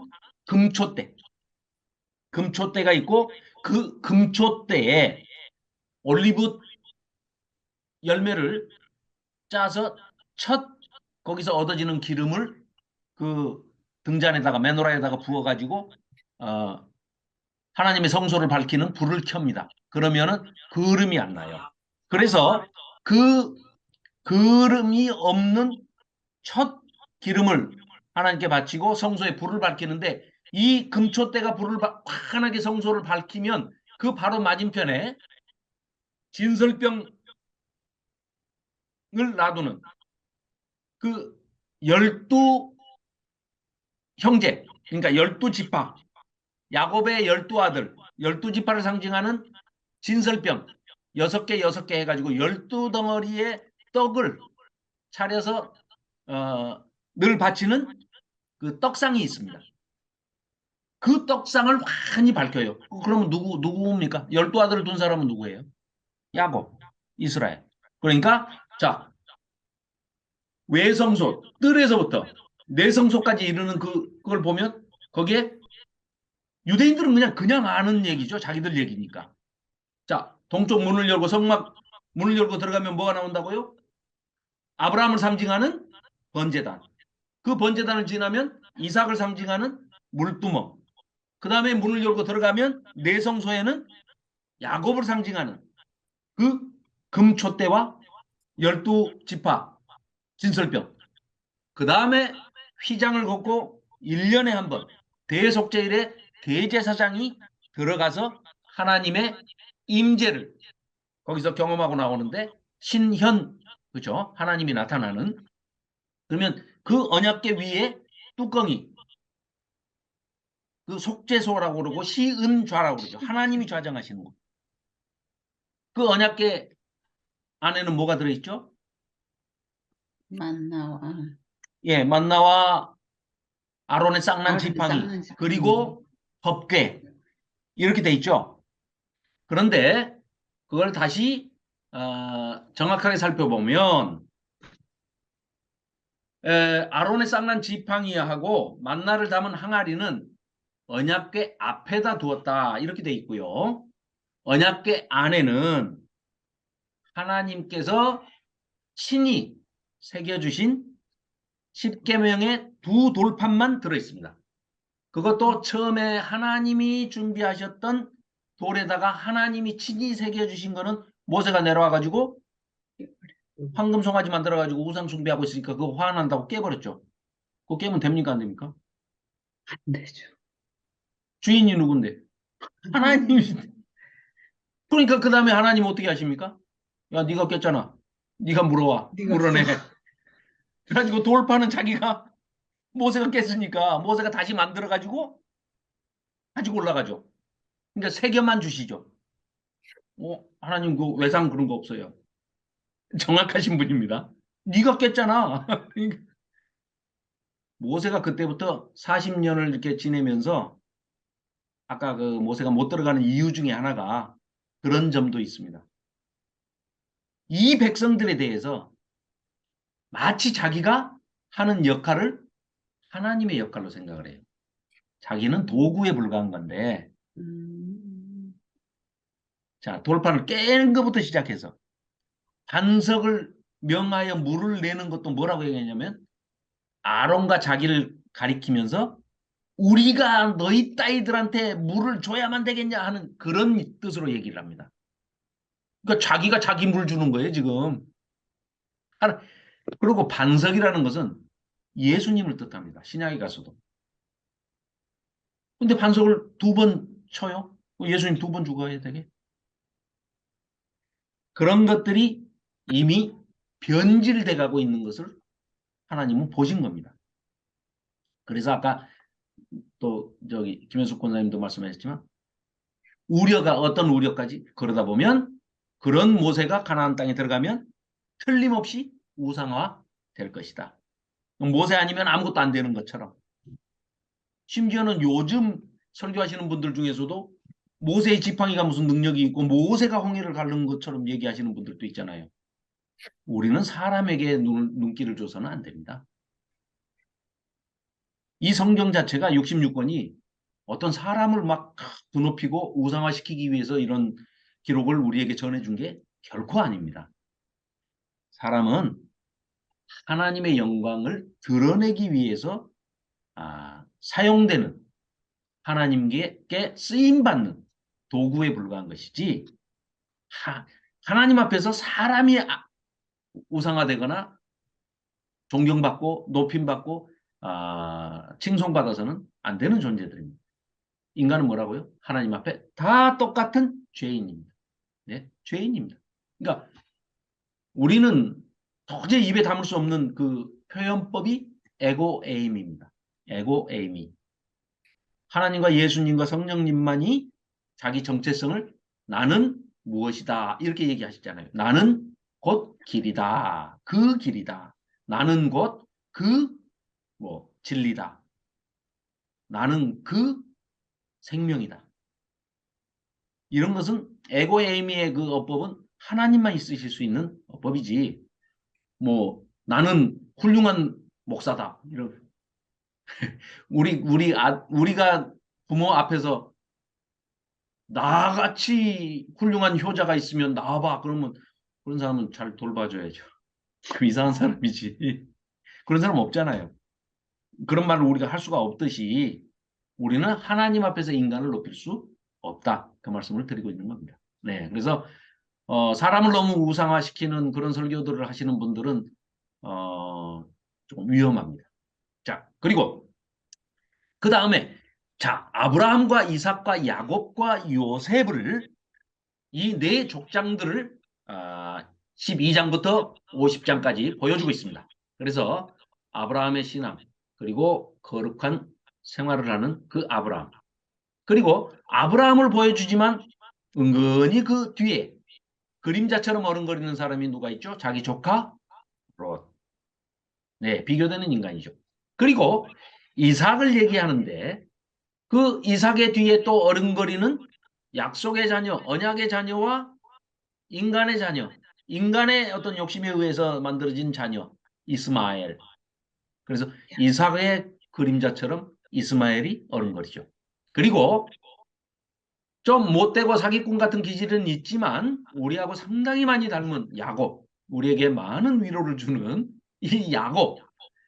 이 야곱의 험악한 인생, 생애를 그대로 적나라하게 다 보여주면서 뒤에 또 그림자처럼 그러나 한 그릇 팥죽의 장자의 명분을 망령되이 팔아버리고 끝까지 쌍둥이 동생 야곱의 후손들을 괴롭히는 에돔족 속의 조상이 된 에서의 그림자가 또 같이 소개가 되고 있는 책이 창세기입니다. 마찬가지로 요셉의 꿈과 성취가 있는데 그 요셉의 꿈이 성취되는 것이 바로 하나님의 꿈이 성취되는 것을 요셉을 통해서 보여주고 있지만 요셉을 얘기하시면서도 유다의 길을 유다를 통해서 이루어질 유다의 후손들을 통해서 이루어질 그 하나님의 꿈과 그 하나님의 계획 그것을 보여주고 있는 책이 창세기다. 여기까지 하는데 1시간 20분이 걸렸으니 죄송합니다. 언제 또 출애굽을 지금부터 들어가야 되는데 그 전에 복이란 것에 대해서 잠깐 정리하고 가겠습니다. 자, 성경에는 구약에는 복이 3가지에서 4가지 정도의 복을 얘기하고 있습니다. 신약에서는 한 가지만 얘기를 하고 있어요. 복이. 근데 우리가 아는 복과는 좀 다릅니다. 그래서 제일 먼저 창세기 1장 26절에서 28절에 보면 하나님께서 복을 주십니다. 동물도 복을 받죠. 동물들도 생육하고 번성해라 하고 복을 주시잖아요. 자, 그런데 이 복은 우리 모든 피조물의 으뜸이 되는 인간들에게만 해당되는 하나님이 주시고 싶어 하시는 복이 바로 대표적으로 이 3가지입니다. 신약에서는 마카리오스라고 그래가지고 잔치, 기쁨, 이런 뜻인데요. 자, 구약에서는 바라크가 나옵니다. 이 바라크의 뜻이 이제 바라크라고도 하고 베라카라고도 하는데요. 이게 바로 아브라함을 불러서 말씀하실 때 아브라함 네가 복의 근원이다 라고 할 때 그 복이 바라크입니다. 그런데 그게 하나님 앞에 무릎 꿇고 하나님을 경배하다 이런 뜻이에요. 그런데 그걸 더 깊숙이 들어가 보면 히브리어 원어에는 어떻게 돼 있느냐? 복의 근원, 이것이 복을 퍼주는 자, 복을 나눠주는 자, 복이 샘물처럼 퐁퐁퐁퐁 샘솟아 오르는 자 이런 뜻입니다. 그 사람이 아브라함입니다. 그래서 믿음의 조상이고 복의 근원이 되는 겁니다. 자, 그리고 요셉에게도 이제 그 야곱의 축복 그걸 보면 요셉에게 축복을 해줄 때 하나님 앞에 무릎을 꿇다 이렇게 돼 있어요. 그게 바로 바라크입니다. 바라크라는 복이고요. 그 다음에 천지 창조를 다 7일 창조를 하시고 난 다음에 하나님께서 뭐라고 그래요? 계속해서 반복해서 보시기에 네, 좋았더라 이러십니다. 그게 바로 토브입니다. 그런데 우리 한 가지 우리 그 이런 거 하죠. 이런 노래 하죠. 좋으신 하나님, 좋으신 하나님. 이런 노래 있죠. 네, 있어요. 그 맞는 표현일까요? 하나님이 좋다, 나쁘다 이렇게 표현해도 되는 겁니까? 하나님을? 민지청년 어떻게 생각해요? 마이크 켜고. 응? 우리 그런 노래 부르잖아요. 나쁜 건 아니잖아요. 나쁜 게 아니라고 그래서 좋으신 하나님 그러면 나쁘신 하나님도 있다는 얘기잖아요. 음. 그러니까 그렇지만 지금 우리가 대중적으로 그러고 우리가 불러와서 네, 우리가 그냥 그게 알고만 별로 거부감 없이 이렇게 그게 알고만 맞는 줄 알고 있었지만은 평상시 좋으신 하나님 그리고 많이 하기 때문에 그게 꼭 나쁘다고는 할 수는 없을 것 같아요. 그러니까 우리가 그런데 아는 거는 나쁘다 좋다로 좋으신 하나님 표현이 안 된다는 거는 우리가 배워서 아는데 그 대중적에서 좋으신 하나님으로 얘기하는데 그 잘못됐다 틀렸다 그렇게 하면 안 된다 할 수 없다고요. 이게 왜요? 알고는 있는 거하고 그 대중적으로 하고 있는 그 사람들한테 그런 식으로 기도하면 안 돼. 그건 잘못된 표현이야. 하고 확실하게 말을 이렇게 그렇게 표현하는 건 잘못됐다라고 우리가 배워서 아는데 자, 그거 할 수 없다. 잘잘못을 지적하려고 그러니까 그러는 이제 그런 충돌이 나는 거고요. 잘잘못을 지적하지 않고 오해된 것을 해석해 주시면 됩니다. 어떻게 오해가 됐는지를 설명을 해줘야 돼요. 보십시오. 영어로 그 노래도 영어로 부르죠. 민지청년. God is so good 이렇게 하죠. God is so good. 좀 들어봐. 안 해요? 안 들어봤어? 안 들어봤어? 네. 좋으신 하나님만 들어봤어? 네. 네. 그 영어로 하면은 God is so good, God is so good. 이 영어 노래를 한글로 번역을 한 거예요. 번역을 하다 보니까 오역을 한 거야. 그래서 하나님을 좋으신 하나님이라고 표현해 버린 거야. 원래 이 영어도 표현할 길이 없으니까 God is so good이라고 표현을 했는데 no! 지금 제가 드리고 싶은 말은 무슨 얘기냐? God is top다라는 거예요. 토브이신 하나님이 모든 우주 삼라만상을 창조해 놓으시고 보시고 자기를 얘기하는 거예요. 나처럼 선하다. 내가 선한 목적으로 선하게 창조했다. 이 선하다를 언어를 쓰는 이 불완전한 인간들이 겨우 표현한 게 영어로 굿이었어요. 좋아. 그걸 또 이제 좋은 나쁜으로 또 이제 한국어는 더 최악의 번역을 해버린 거지. 좋은 하나님, 그러면 나쁜 하나님도 있냐? 이제 이런 조롱거리가 돼버린 거예요. 그러니까 다시 정리하자면 하나님은 토부하신 분이고 그 토부하신 분이 삼라만상을 우주 천지 만물을 지어 놓으시고 토부라고 고백하셨어요. 이제 조금 이해가 되시나요? 그 감이 조금 오시나요? 자, 토부하신 하나님이 우리를 지어 놓으시고 참 토부하다라고 토부하신 하나님이 말씀하셨다. 이런 내용이에요. 예, 보시기에 좋았더라. 그러니까 우리가 어떤 행동을 했을 때, 어떤 마음의 생각을 했을 때 하나님이 그걸 다 아시는 하나님이 지켜보시고 흐뭇해 하시는 것을 토부라고 합니다.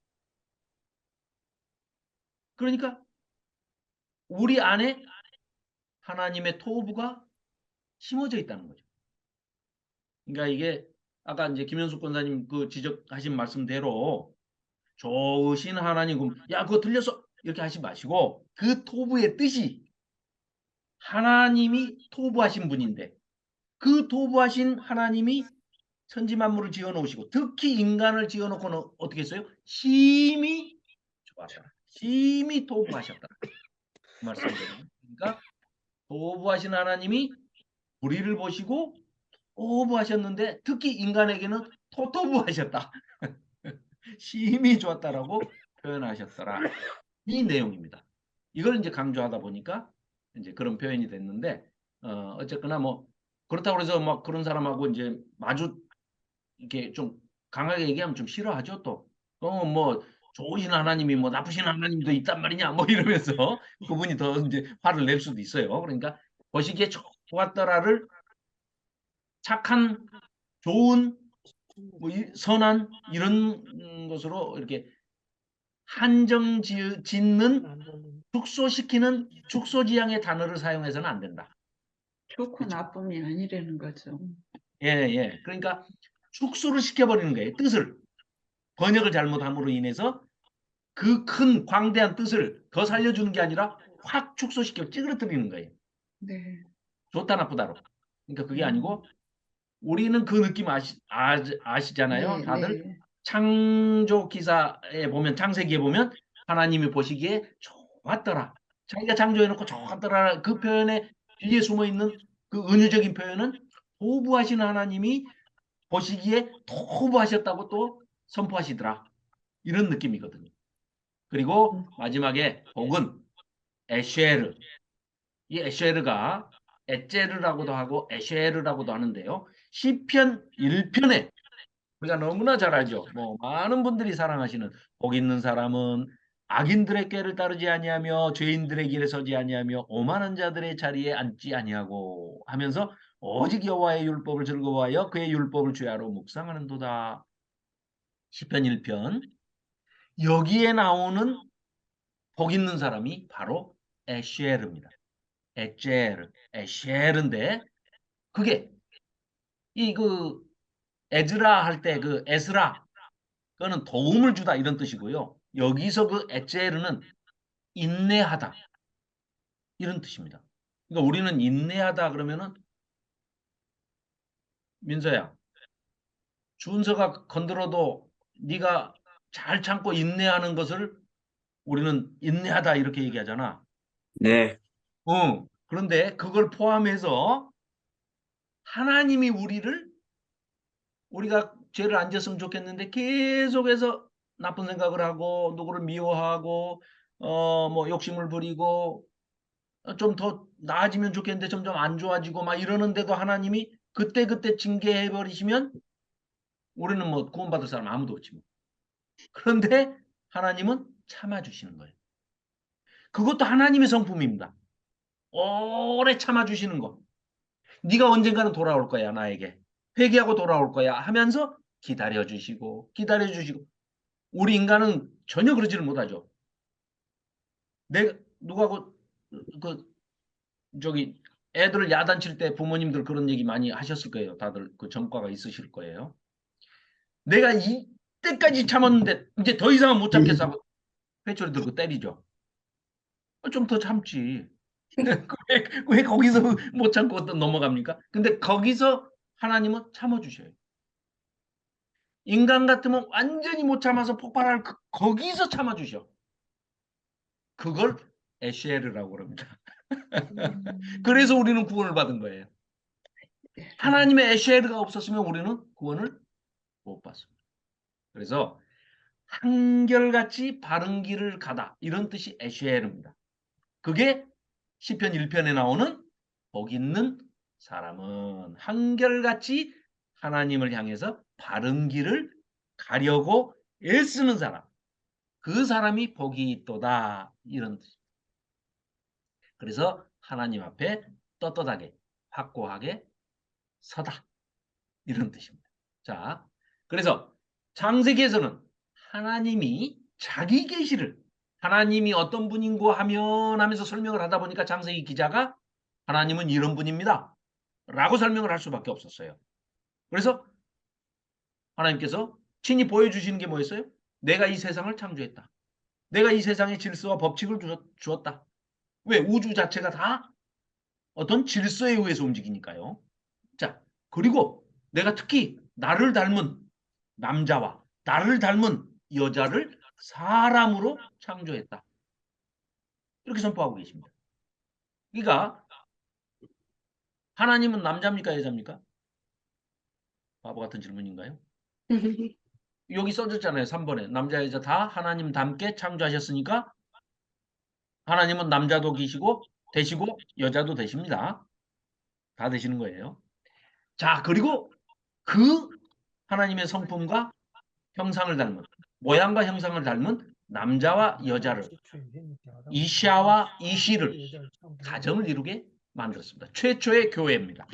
자, 그리고 우리가 흔히 6일간 창조하시고 7일째는 쉬셨다.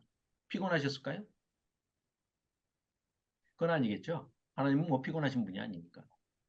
그러면 7째 날 안식도 쉬는 것도 창조하신 겁니다. 학자들이 6일 창조, 7일 창조 얘기하는데 이건 명백하게 7일 창조를 지향하는 게 맞습니다. 왜? 인간은 자기 욕심 때문에 강제로 쉬는 날을 정해줘도 잘 안 쉬는 경향이 있어요. 특히 누가요? 종이 그럴까요? 주인이 그럴까요? 예, 주인이 종 쉬는 꼴을 못 봐. 그러니까 뭐 69시간 요새 뭐 또 이제 3,000% 빠질라. 자, 종들 쉬는 꼴을 못 봐요. 그러니까 옛날에는 농경 시대 때 절기에 따라서 지금 우리 공휴일 빨간 날이 대충 그냥 주일 7번에 한 번씩 쉬는 주일 빨간 것이 52번이죠. 1년에. 지금으로부터 100년 전만을 생각해 보십시오. 머슴들 있을 때. 자, 구정 쉬었어요. 구정 며칠 쉬어요? 추석 며칠 쉬어요? 그리고 농사일에 치여서 쉴 때가 거의 없습니다. 옛날 머슴들이 일요일이라고 쉬었을까요? 토요일이라고 반공일이라고 반은 쉬고 반은 일했을까요? 없었습니다. 그런 거. 해 뜨면 나가서 일하고 해 지면 들어옵니다.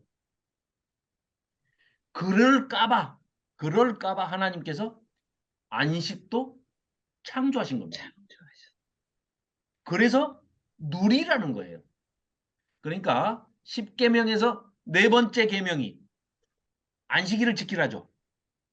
이거를 흔히 사람들은 1계명부터 4계명까지는 하나님을 위한 것, 5계명부터 10계명까지는 인간들을 위한 것 이렇게 얘기하잖아요. 틀렸습니다. 1계명부터 3계명까지가 하나님과 나와의 관계에서 하나님을 위하는 날이고 계명이고 4계명부터 인간이 안식을 누리는 겁니다. 주일날 교회 나와서 뭐 봉사해. 이건 인간들이 만들어낸 얘기고요. 주일날 너는 네가 심지어 주인이어도 너희 집에 있는 나그네나 손님이나 외국인이나 객이나 고아나 과부나 너희 집에서 일하는 머슴 뿐만 아니라 플러스 육축까지도 동물 짐승까지도 쉬라고 그래라. 그래서 동물까지 쉬게 했습니다. 하나님이 직접 만들어주신 10계명 중에 4계명이 내 안식일을 거룩하게 지키라고 한 겁니다. 그래야 쉬니까. 그래서 누리는 겁니다, 우리가. 그래서 사실은 인간을 위한 날입니다. 계명입니다. 4계명이. 네 번째 계명이. 자, 그래서 안식일도 창조하셨다고 밝히고 계십니다. 그래서 자, 7일 창조. 그리고 하나님의 계시가 창세기에 나타나는 계시는 내가 보기에 이 모든 것이 좋았더라. 아까 토브 우리에게 주신 복 것처럼 하나님의 복도 우리에게 성품으로 불어넣어 준 거죠. 그리고 내가 너를 창조해서 생명을 주었다. 그렇죠. 네페시하야 해가지고 우리를 먼지와 티끌 흙으로 사람의 형상을 만들어서 그 코에 생기를 불어넣어 주셔서 생명이 되게 하셨죠. 생명이죠. 자, 그리고 이 이 태양계뿐만이 아니라 이 은하계, 이 안드로메다, 이 모든 코스모스, 이 우주 전체가 다 누구를 위해서요? 나를 위해서 만들었다. 하나님께서 나를 위해서. 그러니까 다른 별에 생명체가 있냐 없냐 그걸 이제 한다고 열심히들 다니는데요. 그렇게 다닐 필요 없습니다. 아니, 나를 위해서 이 우주 만물을 다 하나님께서 만들어 주셨는데, 그럼 굳이 돈 들여서 그거 알아볼 필요 없습니다. 그냥 나를 위해서 만들어준 이 우주를 우리가 잘 보존하면 됩니다. 그 이유가 뭐라고요? 하나님께서 너와 나와 사랑을 나누고 싶으셔서 그러셨답니다. 그래서 창세기가 보여주는 하나님의 자기 계시라는 것은 활짝 열어서 보여주는 거죠. 인간의 편에서는 알 수가 없습니다.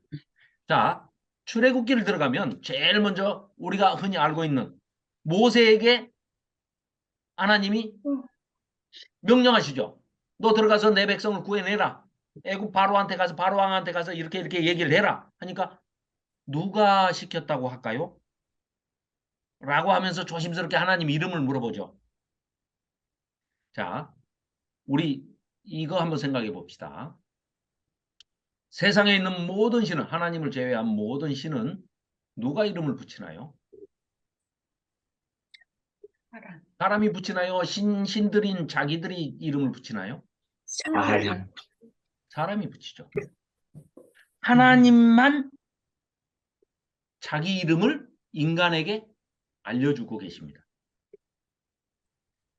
자, 잘 보십시오. 엄청나게 많은 신들이 있어요.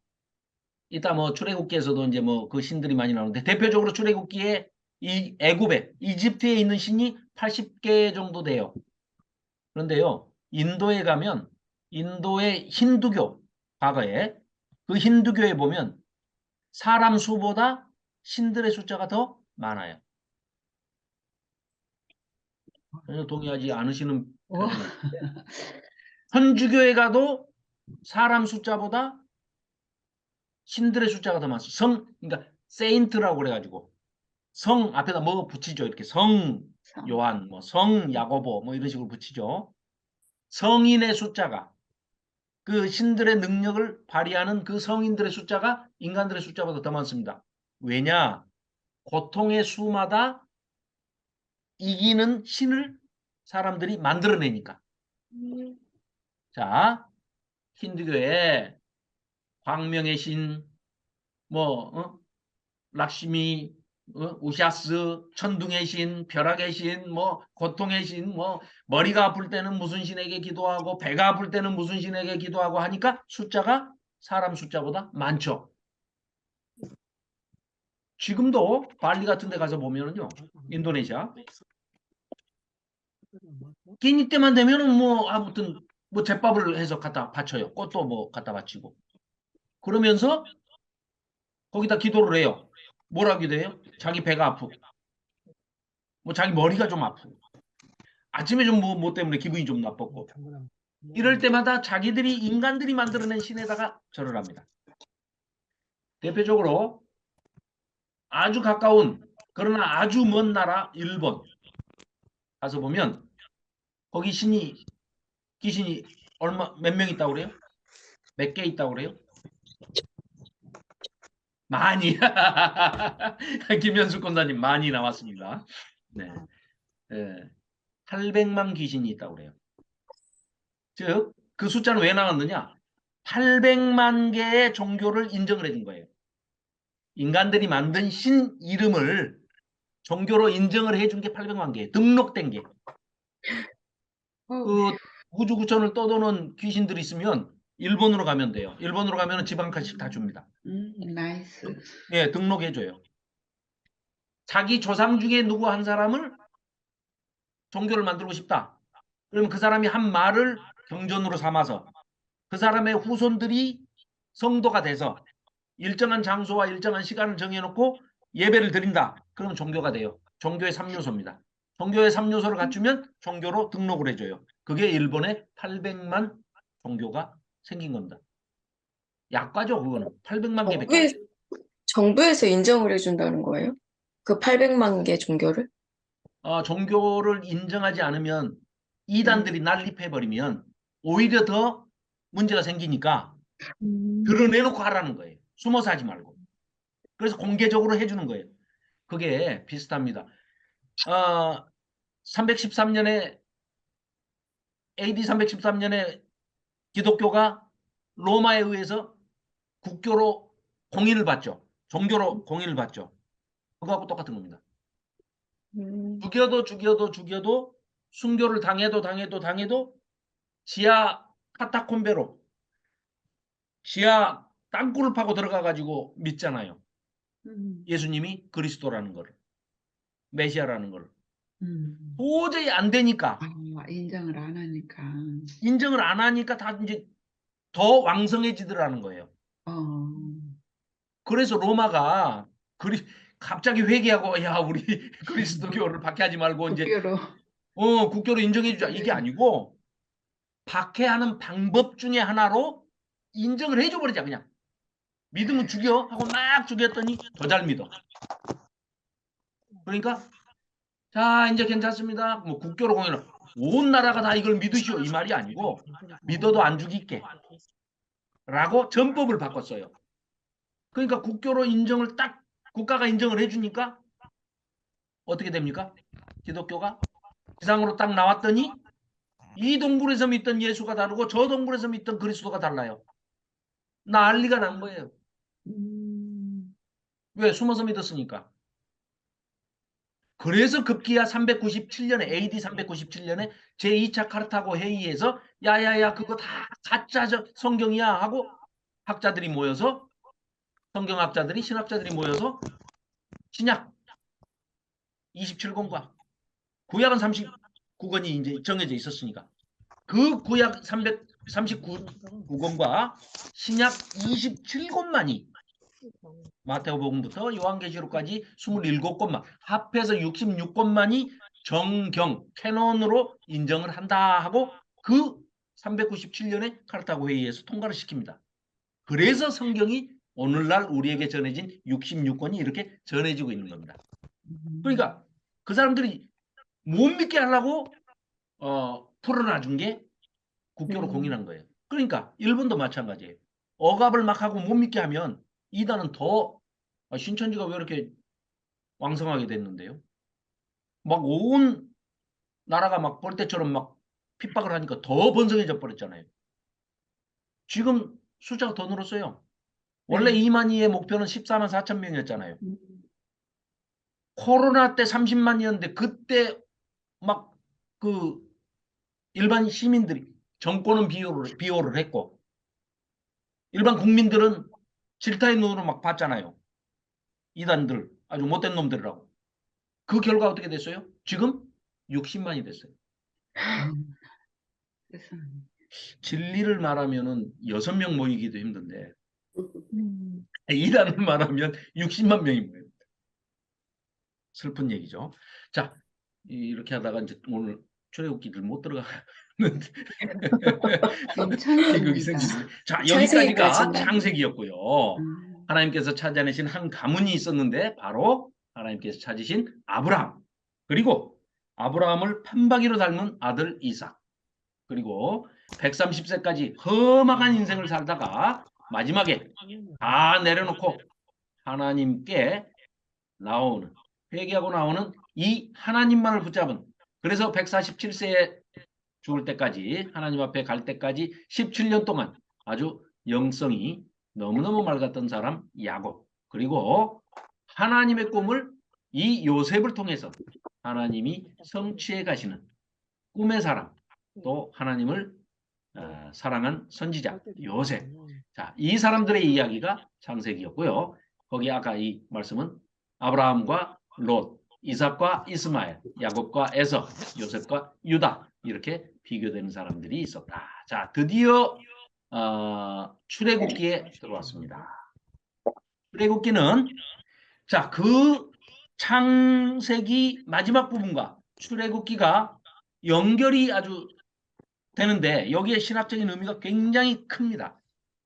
아까도 잠깐 말씀드렸지만 하나님 나라, 하나님 나라의 3요소, 백성들을 인큐베이터에 넣어서 애굽에서 통통하게 살이 찌어서 250만에서 300만의 백성을 만들었어요. 이 백성들을 이끌고 적과 꿀이 흐르는 약속의 땅. 그러니까 백성이 있어야 되고, 백성이 있어야 되고, 국민이 있어야 되고, 땅, 영토가 있어야 되죠. 나라는. 그 다음에 하나님의 주권, 법, 통치. 이제 이 세 가지 나라의 3요소를 다 갖추는데, 이 하나님께서 땅으로 이끌어내시는데, 자, 지금까지 약 430년 동안 하나님께서, 물론 하나님의 때를 기다리셨지만, 이 하나님은 하나님과 하나님의 백성을 연결해 줄 그 사람이 필요한 겁니다. 그래서 하나님의 사람 준비, 바로 모세와 같은 중개자가 필요했던 거죠. 그래서 하나님의 자기 계시, 그리고 자, 출애굽기에서 우리가 7가지를 꼭 생각해 하셔야 되는데, 그게 이제 6월절 애굽 탈출 사건은 사실은 1박 2일의 퍼포먼스입니다. 그런데 이 6월절 그 장자를 치시고 이스라엘 백성들을 탈출해서 시내산까지 가는 그 여정이 그대로 그려져 있는데, 그 시내산에 도착해서 하나님과 우리가 표현하기는 결혼식을 맺었다, 혼인서약을 했다 라고 하는 것이 바로 시내산 언약. 아까 우리 살펴봤죠. 구약, 신약, 옛 언약, 새 언약 할 때 그게 뭐라고요? 시내산 언약을 옛 언약이라고 얘기하고, 구약이라고 얘기하고, 예루살렘이 있는 시온산 언약이 바로 새 언약이고, 그것은 아까 우리가 살펴봤듯이 예수님의 피로 세우신 언약이다 하시는 거. 자, 그리고 신혼방, 즉 신혼방은 신랑과 신부가 만나는 곳, 장소죠. 그 만나는 장소가 바로 성막이죠. 언제까지? 솔로몬이 성전을 짓기 전까지는 성막, 텐트 생활을 하십니다. 하나님께서. 그렇죠? 터버너클, 홀리 터버너클. 그래서 성막을 건축하죠. 그리고 하나님께서 직접 주신 계명, 사람의 본분, 10계명을 주십니다. 그리고 하나님의 백성이 알아야 할 기본 그런 법을, 율법을 주십니다. 이 10가지 재앙을 내리시는데, 이 10가지 재앙을 누구에게 주시는 겁니까? 대상이 누굽니까? 대상. 이스라엘 백성. 예, 이스라엘도 알아야 되고, 하나님이 누구신지를 이스라엘이 400년 동안 잊어버렸어요. 잊어버렸습니다. 그래서 이스라엘 백성이 제일 먼저 알아야 되고, 그 다음은